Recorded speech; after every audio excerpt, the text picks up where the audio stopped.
Friends எல்லாருக்கும் வணக்கம். நம்ம இன்னைக்கு என்ன பார்க்க போகிறோம் அப்படின்னா வாழைத்தண்டோட நன்மைகளை பற்றி தாங்க பார்க்க போகிறோம். இந்த வாழைத்தண்டு பார்த்தீங்கன்னா சர்க்கரை நோயாளிகளுக்கு ரொம்பவே நல்லதுங்க. ரத்தத்தில் இன்சுலின் அளவை அதிகப்படுத்தக்கூடியது இந்த வாழைத்தண்டுங்க. இதனால் பார்த்தீங்கன்னா ரத்தத்தில் சர்க்கரையோட அளவு கண்ட்ரோலாக இருக்கும் எப்போவுமே. அடுத்து இந்த வாழைத்தண்டில் பார்த்தீங்க அப்படின்னா உயர் ரத்த அழுத்தத்தை குறைக்கக்கூடிய தன்மையும் இந்த வாழைத்தண்டில் இருக்குதுங்க.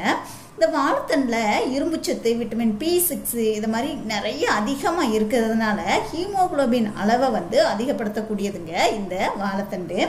இதில் இதை பார்த்தீங்க அப்படின்னா உடல் எப்போதுமே புத்துணர்ச்சியோட சுறுசுறுப்போடு இருக்கிறதுக்கு இந்த வாழைத்தண்டை ஜூஸ் மாதிரி செஞ்சு நம்ம குடிக்கிறது ரொம்பவே நல்லதுங்க. அதுவும் வெறும் வயிற்றுல குடிச்சிங்க அப்படின்னா ரொம்பவே நல்லது.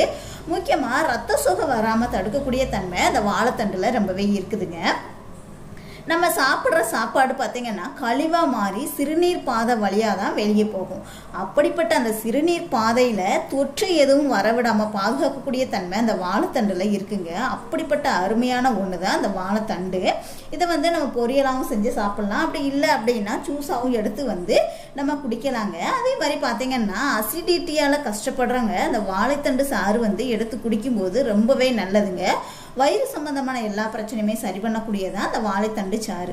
அப்புறம் வயிற்றில் உள்ள அந்த கெட்ட கொழுப்புகளை கரைக்கிறதுக்கு இந்த வாழைத்தண்டோட கொஞ்சமாக இஞ்சி சேர்த்து சாறு எடுத்து நீங்கள் குடிச்சிங்க அப்படின்னா ரொம்பவே நல்லதுங்க. கெட்ட கொழுப்புகள் எல்லாமே உடனே கரைச்சி வெளியேற்றக்கூடிய தன்மை இந்த வாழைத்தண்டு சாறில் இருக்குது. அதே மாதிரி பார்த்தீங்கன்னா இந்த வாழைத்தண்டில் நார்ச்சத்து அதிகமாக இருக்குதுங்க. அதனால் மலச்சிக்கல்ன்ற பிரச்சனையே உங்களுக்கு இருக்காது. நீங்கள் இந்த வாழைத்தண்டை பொரியலை வாரத்தில் ஒரு 2 முறை எடுத்துக்கோங்க. பொரியலாகவோ இல்லை அப்படின்னா நீங்கள் ஜூஸ் மாதிரியோ செஞ்சு சாப்பிட்றது ரொம்பவே நல்லதுங்க. அந்த ஜூஸ் அப்படியே குடிக்க முடியாது.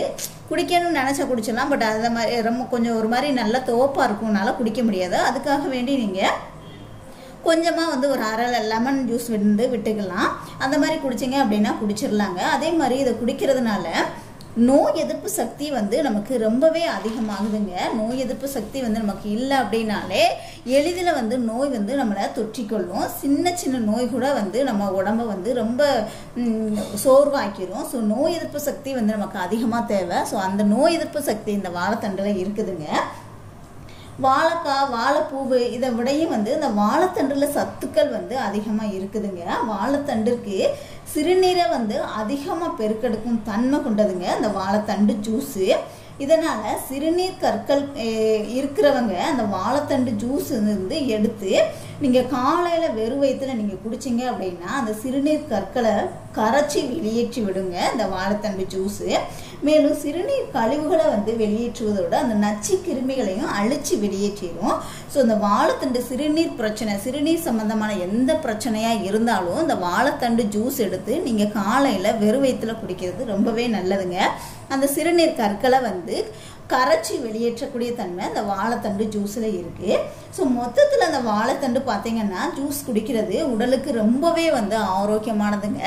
வாழைத்தண்டு கிடச்சதுன்னா மிஸ் பண்ணாமல் பாருங்கள். ஸோ ட்ரை பண்ணி பாருங்கள். வீடியோ பிடிச்சிருந்துச்சுன்னா லைக் பண்ணுங்கள், ஷேர் பண்ணுங்கள், கமெண்ட் பண்ணுங்கள். மறக்காமல் நம்ம சேனலை இது வரைக்கும் நீங்கள் சப்ஸ்கிரைப் பண்ணலைன்னா கண்டிப்பாக சப்ஸ்கிரைப் பண்ணிக்கோங்க. கூடவே பெல் சிம்லையும் கிளிக் பண்ணிக்கோங்க. தேங்க்யூ.